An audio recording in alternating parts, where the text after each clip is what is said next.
Local 4 News begins right now with a breaking news alert. Two breaking news stories we're following right now. For the second straight night, crews are battling multiple fires in Detroit. But first, arrests in today's EMT attack. Police catch up with the man they believe slashed two EMTs with a box cutter. Good evening. Good to have you with us tonight for Local 4 News at 11. Also in custody right now, the woman who was being treated at the time of the attack. That's right. The two emergency responders remain in the hospital tonight. We'll have more on their conditions in just a moment with our Kimberly Gill. But first, let's get to Mara McDonald. She is learning new information about the man who allegedly attacked them. Mara joins us now live with that part of the story. Good evening, Mara. Good evening, Carmen, and here's the deal. Detroit police and the Violent Crimes Task Force ID'd this guy early on in the day, and the task force has been tracking him all afternoon and all evening. Late tonight, they moved in on the city's west side and took him into custody. Let me take you through it. The task force moved in at Fankel and Whitcomb late tonight. Hamid El-Salmeh was working at the gas station and saw the commotion. I was behind the counter, and all I saw was the ambulance and the police jumping out the cars, and I don't really know what's going on until the customer's telling me. Police took the man wanted for attacking EMS techs Kelly Adams and Alfredo Rojas with a box cutter. He did real damage. They have terrible stab wounds to the face and hands. But that's not all. The suspect, who we're not naming at this point because he has not been charged yet, is wanted in connection with a cold case murder from 2006 as well as a rape case. Police booked him into the Detroit detention facility tonight. Back here alive, be expecting to hear a whole lot more out of the Wayne County Prosecutor's Office on this suspect as well as this cold case from 2006. It sounds like they've really had the ball rolling at the Wayne County Prosecutor's Office on this, so stand by. DPD has him in custody as well as the woman he was with. We are live downtown tonight at Detroit Police Headquarters. I'm Mara McDonald. Local 4. All right, thank you, Mara. We will certainly stay on top of it. The two EMTs, though, are recovering from stab wounds to the face and hands. Our Kimberly Gill joins us now live. Kimberly, how are they doing tonight? Carmen, good evening. Good news to report tonight. I spoke with family members who say both those EMT workers have made significant improvements since they drove themselves here to Detroit Receiving Hospital after that brutal attack. Both Kelly Adams and Alfredo Rojas have undergone surgeries for stab wounds to their face and hands. It happened after they were responding to a call for a woman with a sprained ankle. That's when a man with box cutters attacked Rojas and eventually slashed him and Adams, who jumped in to help. She puts her life on the line every freaking day. Family members say the whole ordeal has been like a nightmare, and they're still in disbelief that someone would attack two people who were only trying to help others. Kelly is an amazing woman. She is always out there saving dogs, saving everybody. Whatever she can do to help somebody out. Thanks God, it's nothing happened in his eyes, but was so hard. I feel so bad because he do his job with all his heart. Rojas had a second surgery on his hand Tuesday, and Adams has also shown quite a bit of improvement. Doctors say there is a chance there will be some permanent scarring, but both are expected to make a full recovery.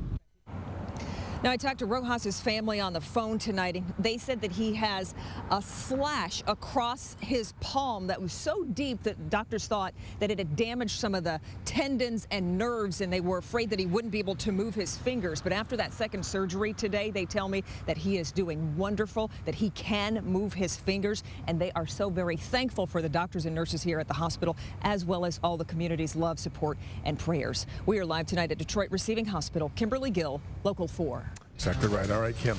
Also breaking right now for the second consecutive night, we've got a number of houses going up in flames in Detroit. One of them was supposed to be one man's new home. Tim Pamplin on the scene tonight with the night cam. Tim?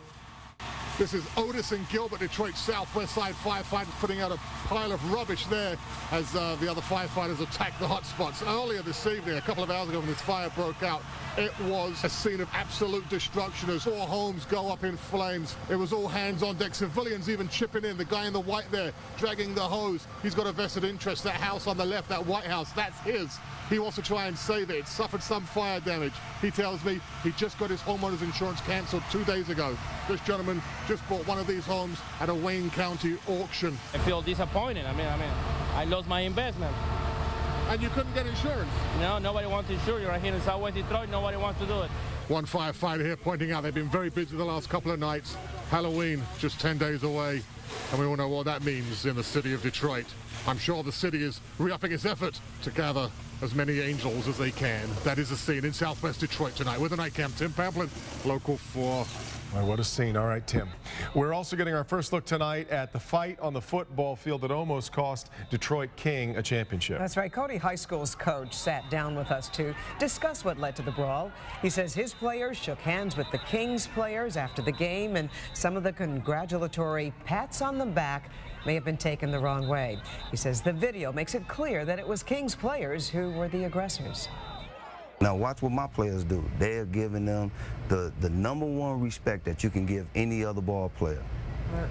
They're giving them nothing but gratitude, great job, everything. They're not mad. They're not having to, look how they're walking over. They're not coming over there with no aggression. No matter if we win, no matter if we lose, no matter if we're happy, and no matter if we're hurting, we're gonna always shake hands to our opponent. Now, he also said while the fight broke out, Cody players tried to back off several times, but Kings players kept coming at them. Detroit King will play against Cass Tech in the championship game this Friday. Cody's coaches remain suspended indefinitely, and we've put a link to the full video on clickondetroit.com. Detroit Public Schools emergency manager will meet with the Detroit Federation of Teachers tomorrow to discuss Governor Snyder's proposal to fix the district's debt and troubled education system. Part of the plan calls for health care cuts. Union members would pay between $70 and $100 more for their benefits. They would also lose a paid holiday under the plan. Mayor Duggan is also expected to discuss the plan with Detroit's legislators, who will, of course, ultimately vote on the proposal in Lansing. A Royal Oak woman is suing the popular handbag company Coach, saying she was fired from her job for being fat. Elizabeth DeLorean says she's the victim of weight discrimination. She says while working at the now closed Coach store in Sterling Heights, she started to put on weight. DeLorean says a supervisor advised her to take weight loss pills, join Weight Watchers, and watch The Biggest Loser. Several months later, after getting pregnant, she says she was fired in part because of her weight. DeLorean is seeking $75,000 in damages. A spokesperson from Coach says the allegations are without merit. Well, it's a play that will go down in history as one of the most heartbreaking fumbles in sports. And the college athlete at the center of it all is speaking about it for the first time. New tonight, Blake O'Neal's response to the play that made headlines all over the country. All right, and plus dangerous and dancing. An armed man in a standoff with police puts on a show on the roof of a burning home. We'll tell you what he did just moments before. Hey there, Andrew. Carmen, good to see you. Same thing with you, Devin. We are looking at temperatures that were in the 70s earlier today. How about that? 77 for a high this afternoon, 3 degrees shy of the record high of 80. Now I'm tracking some showers for you, still rolling through for your Tuesday night. How long will they stick around on Wednesday? And what about temperatures later this week? Your full 7-day forecast a few minutes away. All right, Andrew, but first, we teach our kids about stranger danger. The real threat might hit closer to home. It's not the person in the bushes necessarily that you need to be afraid of. It's someone that you know, love and trust who has taken advantage of your child. A sexual abuse survivor shares her story and shares a warning for parents. And if you're just joining us, we are following breaking news from today's EMT attack. Police say 2 people are in custody, the man who attacked the crew and the woman who is being treated during the attack. We expect to learn more about the arrest tomorrow. And we're also keeping an eye on the situation in Southwest Detroit. Firefighters now have the fire that burned these 4 homes under control. The fire started in a vacant home and quickly spread to 3 other houses that are occupied. But so far, it's our understanding, no one has been hurt. Back with more in a minute. A serious threat hiding in plain sight. Everybody looks at you and thinks you're normal. You know, you're functioning normal, but really inside you just, I hated myself. Sexually abused as a child, this woman opens up about her terrifying experience. It just does this whole crazy thing to you. It's a lesson all parents can learn from. You know, as parents, we often warn children about people they don't know, but a common threat could hit closer to home. Some of those who've been abused say it is often the people we love and trust who end up being the betrayers. Steve Garagiola has the warning signs. To protect our children, we teach them about stranger danger, valuable lessons because the threat is real. But the greater threat is actually more frightening. 80% of perpetrators are someone who's known to your child. It's not the person in the bushes necessarily that you need to be afraid of. It's someone that you love and trust who has taken advantage of your child. 1 in 10 children will be a victim of sexual abuse. The large majority of them girls. Victims of an assault they can't fend off or understand, because most often the perpetrator is someone they know and trust. Meet Rachel. She was 5 years old the first time she was sexually abused. After I went to bed, he had come up the stairs, and that's what I woke up to, was basically being assaulted by my uncle. Rachel did the brave thing and told her parents, but the response was familiar to many child victims. After that, no one really ever talked about it again, and no one ever said it's not your fault, or there was no message other than just let's not talk about this. And that leaves a child alone and confused. It's hard to believe that their uncle or their brother or a close family member is doing anything wrong, and they might have been told, you don't want to tell mom and dad, this might just upset them. It just does this whole crazy thing to you. You just spin out. You think that no one in your life cares. The majority of young victims of sexual abuse never report the crime because of fear, feelings of shame or guilt. They believe that somehow they were to blame. There's absolutely nothing a child can do to bring upon a sexual assault upon themselves. That's just not, it's just not possible. I definitely needed to hear that it wasn't my fault, that they're sorry that it happened and that it wasn't my fault. That message never got across. So how should you reach out to a child you believe might be a victim of sexual abuse?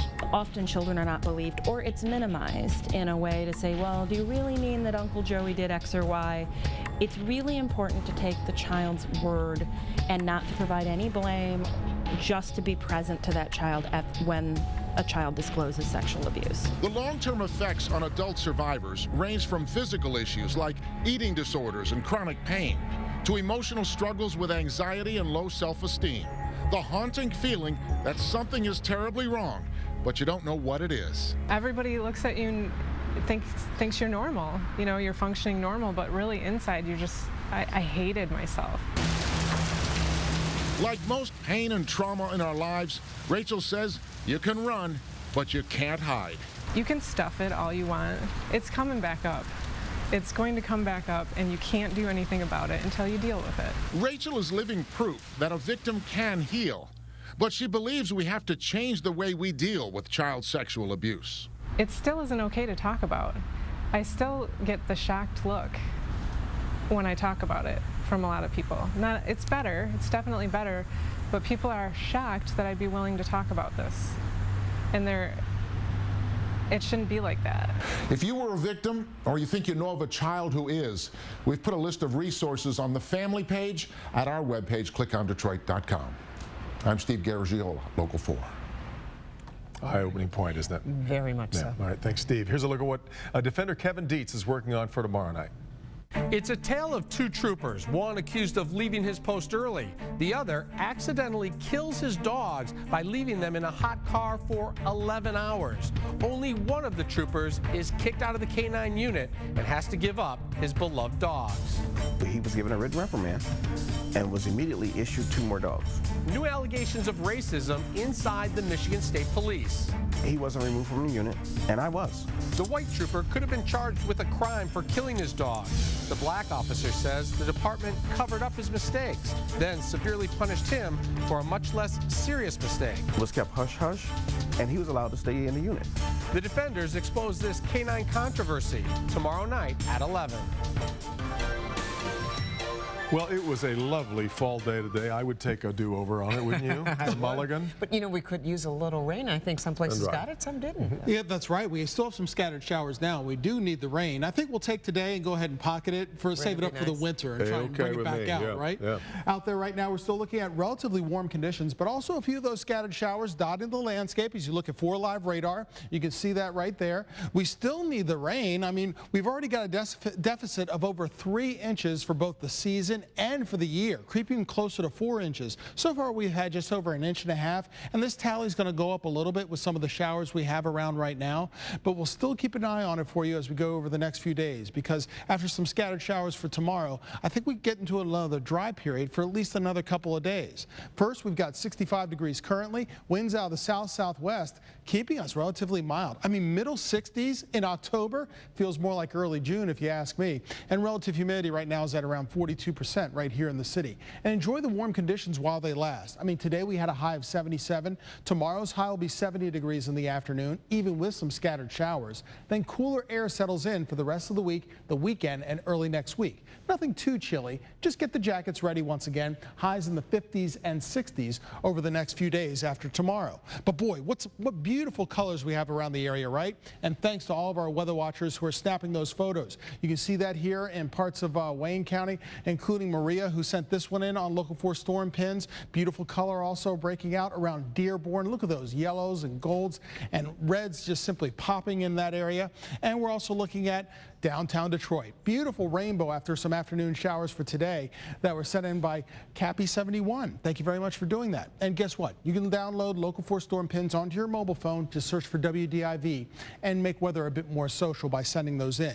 We've got 54 right now. Anywhere north of 8 Mile, it's a little bit cooler, but still pretty comfortable for this time of year. 56 for our friends in Mount Clemens, Pinckney, and in Livingston County. Always got you covered there. Middle 50s at this hour, while it's 65 in Monroe and 65 degrees over at Metro. I think we'll see temperatures bottom out in the low 50s in general.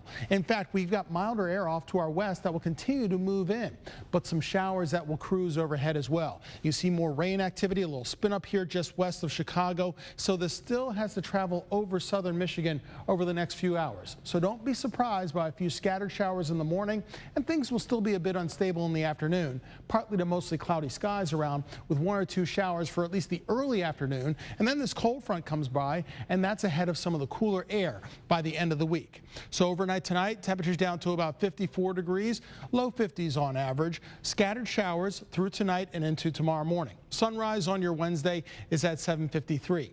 Tomorrow, we'll see a high temperature of 70 degrees, but we'll have some showers thrown into the mix, especially in the morning and early afternoon, a high of 70 by 4 o'clock. Sunnier skies slowly come back by Thursday and especially on Friday. But notice 60s on Thursday, only 50s on Friday, and then temperatures a little higher, closer to 60 degrees on both Saturday and Sunday.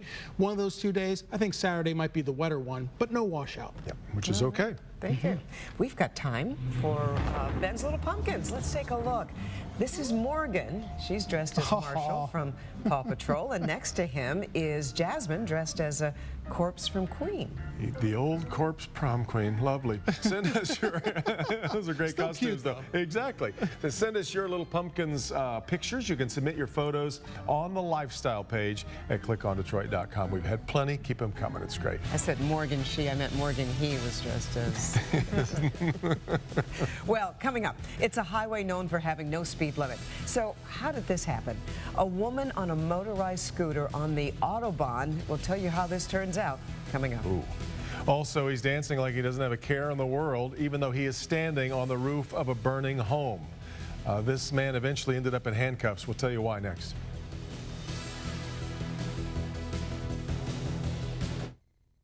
While an Indiana house was on fire, the alleged arsonist was seen on the roof dancing. Police say the 25-year-old armed himself with a butcher knife, stood on the roof, and danced during a police standoff.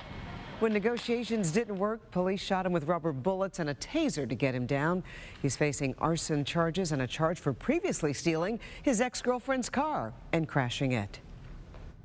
Well, forget digging out your credit card. You can now use a selfie to pay for your online purchases. All those selfies are going to pay off, Bernie.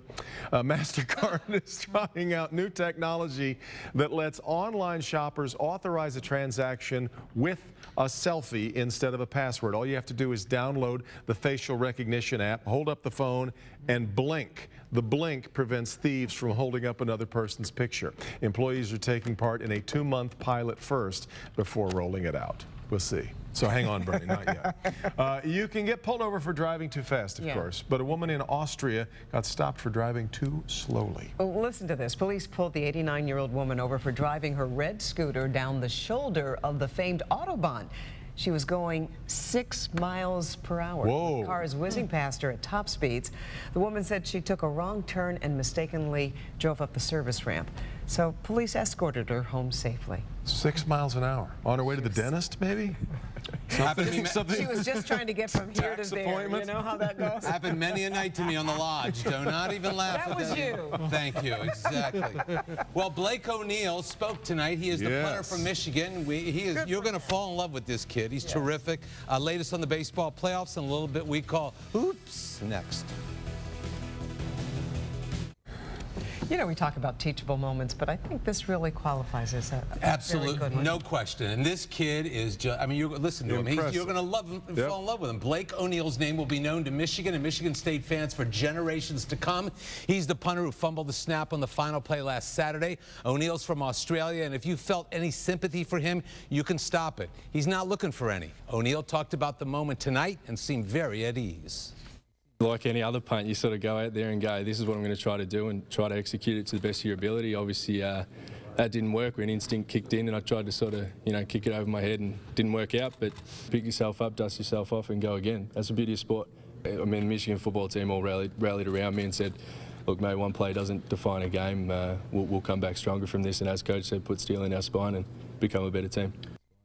Terrific, terrific, just absolutely terrific. And he says he's getting great support from the community and Michigan football fans. Very nice. What a great moment for this to come out of that. As for Michigan State, they know they got a gift of the century from Michigan last week, but Mark D'Antonio took no great pleasure from it. Today he was looking forward, as he always does. And we've talked about how to reach our goals. You just don't say, hey, we're going to win all our games or we're going to go to the playoffs. You got to fight your way to that.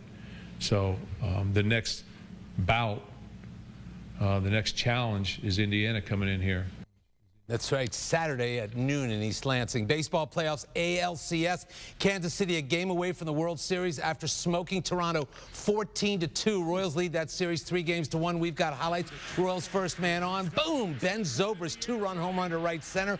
Royals manage 2 touchdowns while the Blue Jays get just a safety for the 14-2 final. And tonight at Wrigley, Mets 6 tied 2-2. Michael Conforto is going to strike out, but it's a wild pitch. Yoenis Cespedes scores from third. Mets go on to win it 5-2. They lead that series 3-0. They're a game away from the World Series. The Mets, the Amazons, are there. NBA, the Pistons announced today Andre Drummond will not sign an extension with the team right now. But don't get worried. That's a good thing. We've got highlights of Drummond, and if he waits till free agency next July, it'll create an additional $13 million in cap space. He was in position to sign a 5-year, $120 million deal by November 2nd, but now he'll wait until July. Drummond is in on the deal and says it's best for the Pistons down the road. That's all good news. Soccer today, Champions League's play.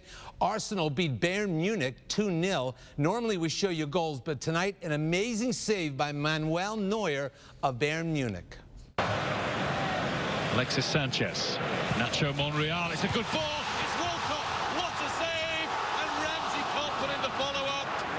I think that is one of the best saves I have ever seen. That's for sure. Watch it again. Decide yourself. Here's the header. Oh! Neuer there for the save. Despite that, Arsenal won the game 2-0. NHL wings off till tomorrow. They'll face the Oilers in Edmonton. Meanwhile, as you know, Dan Cleary has joined Grand Rapids. We've got highlights of Cleary. And at first he said no, he wouldn't go to the minors. But then after a few days, changed his thinking. He is there. He says he's not thinking ahead to anything except today. My goal is to, be a good leader and a good teammate and play well on the ice, help this team win. And I'm not worried about anything else, getting called up or going back to Detroit or any of that. That doesn't even, not even going to cross my mind. Good man, Dan Cleary. Finally, we've all seen the face you're about to see a million times. A kid is in a driveway practicing some hockey shots into the family garage. Suddenly, the puck misses the net, and you can guess the rest. But the face, priceless. We call this segment, Oops.